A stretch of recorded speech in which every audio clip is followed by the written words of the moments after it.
Just over a year ago, my friend Ben was hassling me at the cafe to do a full Ironman with him. And I was like, no, you're crazy, you're delusional, there is no way. But I did say yes to a half Ironman. There was something about it that was like shiny and I just had to like reach out and just grab it. So I started training for triathlon in November 2023, did my first Olympic distance triathlon in April 2024, did the half Ironman in June in Cairns, and now it's November 2024 and I'm driving down to Canberra to do another Olympic distance triathlon. And my only goal is just to beat my original time.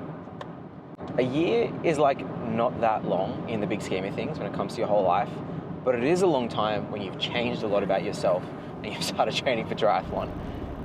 There's a couple of things that have come clear in this year, especially now that I've started training with a performance coach, Pete, and that I'm a performance athlete. I'm a high performance athlete. Athletes sweat. Sweat, baby. Sweat, sweat. I'm not a very good one. Like, I'm a short, stocky, type 1 diabetic, just trying to get the most out of himself, and I have to really like fight and squeeze every ounce of speed that I have with hard work and training. And there's nothing wrong with that. I love that. But there's a lot of, hard things that you have to do.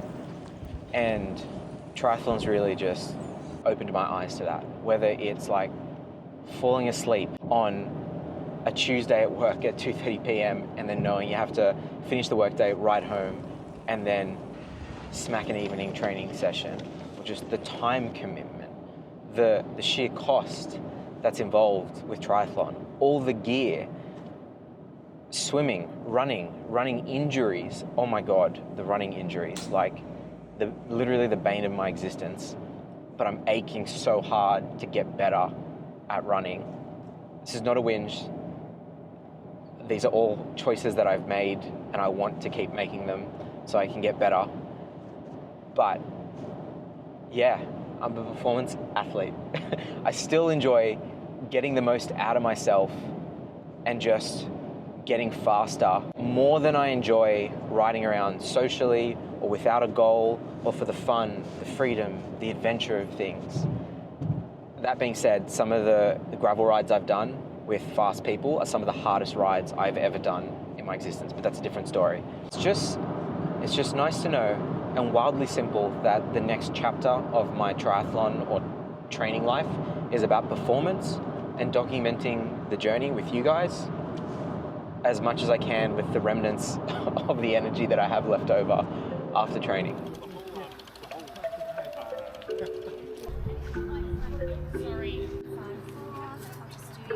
Do you see a name?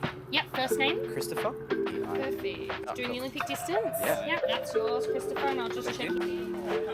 Christopher, That's me. good to go, mate. Thank you.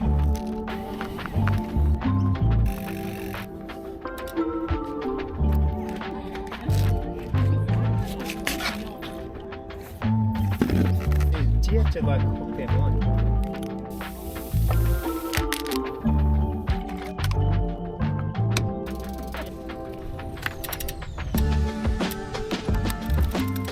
I need you to do your helmet up just so I can see it all. Sure. Flipped up, please. Click. Excellent. Thanks. And Oh, yeah. brakes. Yep. Another one. Yep. Thank you. Awesome. Thank you.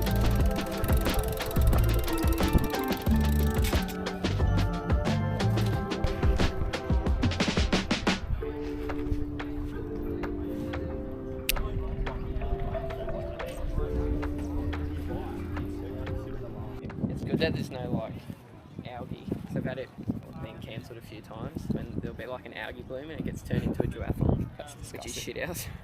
That's disgusting. So it looks pretty good in there. Yeah. When the sun hits it, it kind of looks blue with a tinge of brown. Nice. Yeah. Always. Doesn't matter if it's like a small race or a big race. There's always some aspect of nervousness there. So I think if you think that's going to go away, it never does. Good one, mate. What's up? How are you? Hey. Just give us a look at him. X 30 to titanium dots. Don't show. No, everyone's gonna No, know. no.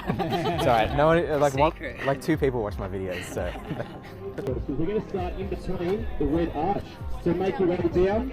Because we're going to all start at the gun start together.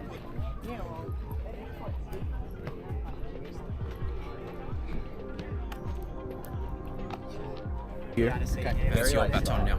Just turn it on and put it off as you wish. Okay, cool. Yep.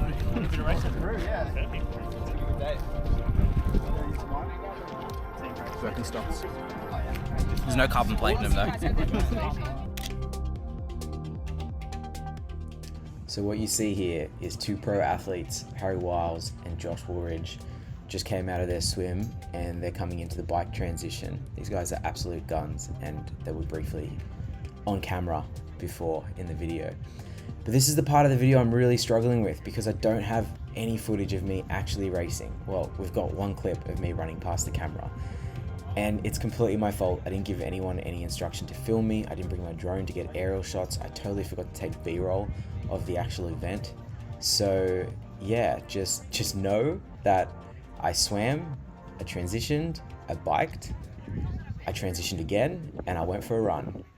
I didn't crash, but hang around for the debrief. I will do better next time, guys.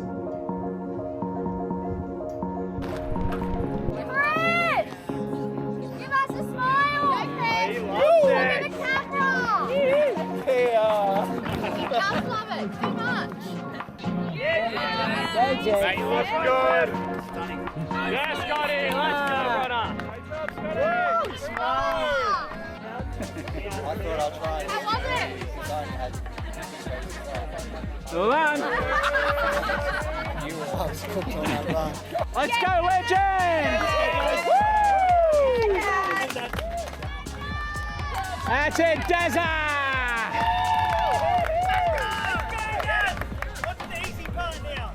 Things are going great, very hot. Do you even want it? Let's go. Let's do it. Here's Ryan. Woo!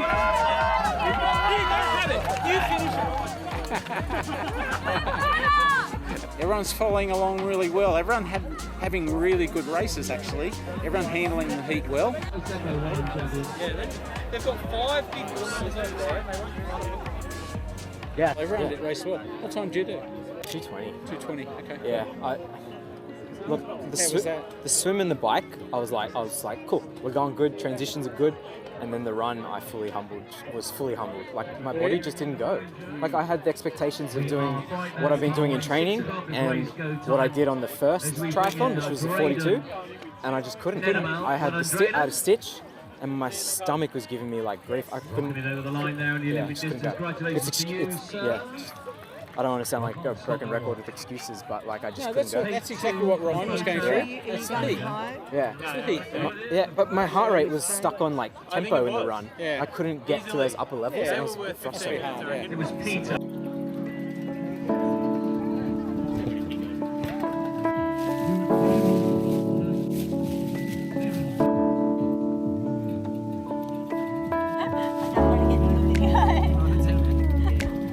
How'd you go?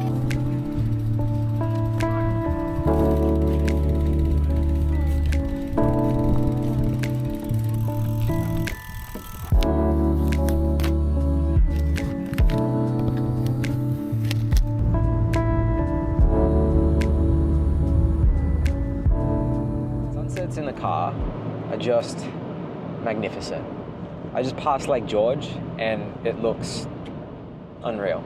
It almost feels like a bit of a waste because like I'm just driving through the countryside. I'm not sitting in one spot and just soaking it in. Yeah, it's a good time to debrief because I'm on the way back to Sydney. I've got a couple hours left and let's talk through the good, the bad, the ugly of that event. I don't really feel like it, but I'm gonna do it anyway. The swim. It was an afternoon start, which was really interesting, just managing food throughout the day and my insulin and my sugars were a roller coaster. On the start line, they were a little bit high, but that's pretty normal for me, pre-race nerves, etc. And it was a deep water swim start, which means we swim out to this like archway, pause, wait for a siren, and off we go. The things I changed in this swim from the last one was I went up a size in a wetsuit. I'm in a medium and no longer a small. I'm wearing a different tri-suit, doesn't make much of a difference. And I wore an arm-based heart rate monitor versus a chest-based. The larger swimsuit, such a win. Oh man, my shoulders didn't go lactic in the first 30 seconds, so I felt like I did what I could in the swim. And the chest-based, not wearing a chest-based heart rate monitor was good. Like, it didn't affect my breathing whatsoever. I didn't feel too constricted, so that's a win. The swim course was a big rectangle. It was nice not having a complicated swim course like the Wollongong Triathlon that I did. It was like, that one was like an M, literally. And you had to do multiple laps of it. Anyway, that was rubbish. I haven't looked at the GPS data, that I swam in relatively straight lines and I didn't zigzag too much, meaning I would have swam extra distance. So I think I did that well. I didn't feel like I zigzagged much. I managed to hold on feet for about 10 minutes out of the 27 minutes that the swim took me. It was good. The water was definitely brown in the lake, but it wasn't too hot or anything like that. I felt like I got the most out of myself in the swim that I could hope for. It's not my strong suit, so I'm kind of like a get through it type of person. The last turn and the last straightaway for the swim, you were swimming into the current and into the wind, so there's a bit of chop. So, you take a breath and you kind of take a gulp of water at the same time when you're trying to breathe, but it wasn't that bad. I think some of the open water swimming I did in Europe this year kind of helped me just get used to that. And the fresh water over the salt water was nice because you didn't have that really salty feeling once you dry off on the next leg. So the fresh water was good in the lake, despite probably being less buoyant. Come out of the water a good couple 100 meters to the bike transition or to the transition area. I didn't mind it this time. I wasn't like dizzy and delirious. I kind of just jogged it in nicely. I saw my buddy that I started with in HBT, so that was cool to see him. And the transition was good. I definitely improved on my last transition because all I did was I attached my insulin pump, I put my helmet on, I took my bike and I ran out of that sucker. I changed where I mounted my insulin pump. Usually I mount it on my glute, but this time I mounted it on my abdomen. So it was easy to connect rather than having to slide my hand down my tri-suit and try and connect it when your shoulders don't really work after swimming. So that was a big win. I fumbled with the zipper a little bit, but no complaints. As I exited transition and mounted the bike, my flying mount was okay. It definitely needs a little bit of work. I managed to slide my feet in okay, but the tongue of my shoe didn't sit nicely on the top of my foot, so I spent about 30 seconds just mucking around trying to get the tongue to sit good so I could tighten the shoe and just get going. That was a little bit frustrating. Once I solved that issue, I then lapped my Garmin, and it took me 30 seconds to solve that, which it is what it is. Something we can work on though. The bike was good. You do 3 laps of this course. One way of the course was kind of uphill, felt more uphill and a headwind, and it was brutal. Like, it really felt brutal. And then the way back was like super quick, like 50 k's an hour. You're just humming along. Like, it just feels so good to be going fast in the TT position. I didn't know what my sugars were doing. My insulin pump never really reads sugars straight away from the Dexcom sensor. I think that's because the sensor is compressed on my body with the wetsuit and the tri-suit during the swim that it kind of just doesn't read. So that's annoying, but that happens every time. There's nothing I can do about that, out of my control. Maybe one day I'll switch sensors or they'll improve that tech.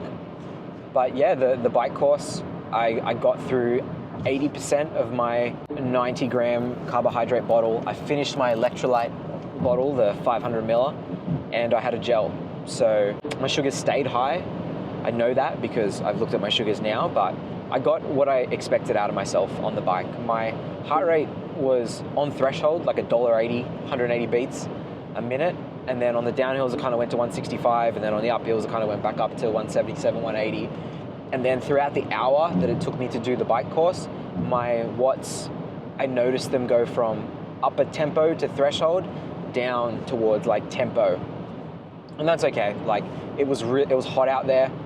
The second half of the bike, I dried off completely, meaning I was like, I could feel my body heating up. So it was expected that my watts would drop, but my heart rate would stay high. But that's okay. Like, if the heart rate's high, I'm revving, I'm good. Like, I'm getting the most out of myself. Like, no complaints. Like, everyone's in the same boat. The thing I'm looking for there is consistent pressure on the pedals, keeping the heart rate high, and just going for it.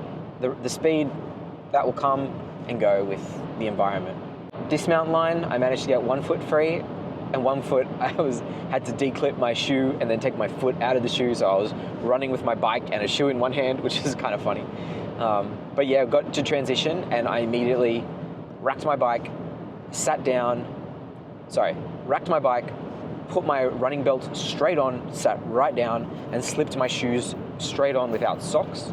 I felt a little bit of cramping, but I changed to elastic laces right now on my shoes, so I slipped them right on, and that saved me heaps of time, because usually I'm cramping, I'm fumbling about trying to put laces on. It just was not working for me last time. So the elastic laces and no socks really, I think, sped things up for me. I grabbed my hat, my sunnies, and I ran out of that sucker. It was definitely, I thought that was a good transition for me. I definitely improved on that. And then the run. Mate, from the get-go, I was not feeling good. And I didn't expect to feel great, like right out of the gate, but I did not get better either. The first 2.5 kilometers were agony. I had a stitch and I just couldn't take deep breaths. So I was like trying to run and I was like I just couldn't take deep breaths, and it felt like my diaphragm, as I was breathing in, I couldn't fully inhale. And it was driving me nuts. And this lasted for about 5-6 Ks. This is what I'm annoyed about. Like, I've been training at like 4 minute 20 pace, tempo, in that tempo zone, no worries in training. And that's what I did in my first triathlon. But in this one, I was running like 4:30 to 5 minute pace and not getting any faster or stronger throughout the run. I was just getting worse. And I was like, this sucks. So my heart rate wouldn't rev to threshold. So it's like I wasn't getting the most out of myself and I wasn't feeling any better. My sugars were high. I was dumping water on myself in the aid stations. I took on a little bit of nutrition. I had some Coke, but my stomach was giving me massive troubles. I felt like gassy and I couldn't relieve the gas as I was running. So my stomach just felt like it was a big brick. Like I had a baby in there and I just couldn't do anything about it. And I felt like I couldn't run fast. I couldn't breathe. I know I'm whinging now, but I'm out there, I'm running. I was still having a good time. It's just the performance side of things wasn't really working out for me. So like, I just accepted it. Like, I just tried to focus on the effort of just doing the best I can, keeping my form together. And, you know, it's only 10 Ks. So it's not the end of the world. At least I wasn't cramping. I had a cramp fix as I was exiting the bike. But it's just like, I just know I could be faster. And I was coming into this thinking I was going to PB. I had that expectation anyway. So, yeah, we crossed the finish line at like tempo or upper tempo heart rate, not threshold, not max by any means. I just couldn't get there, which is, yeah, I've already said it. It's annoying. Something else I didn't mention was that I haven't been able to do any running off the bike because of a shin splint. So we've been very cautious with increasing any sort of run load or volume. And I've been able to do just enough to like get better, but I've been pretty conservative with the run build. The other thing was I'm feeling very heavy, especially in the upper body. I did not feel light and fluffy when I was running today. Everything felt heavy. Like in my upper body, I could feel every arm movement. And I weighed myself this morning and I'm 69 point something kilos. So I'm like almost touching 70. And it's just something I'm beginning to notice with the running. Like the weight is actually feels like it's affecting my running, like to the point where it's noticeable. Whereas at the 67, 68 kilo mark, it was like, I still felt kind of light. So I'm definitely gonna keep fueling my workouts, but dropping a kilo or two for the run to improve, I think might help me. I'm gonna talk to coach about it, because weight is a touchy subject. There's a lot of things to consider.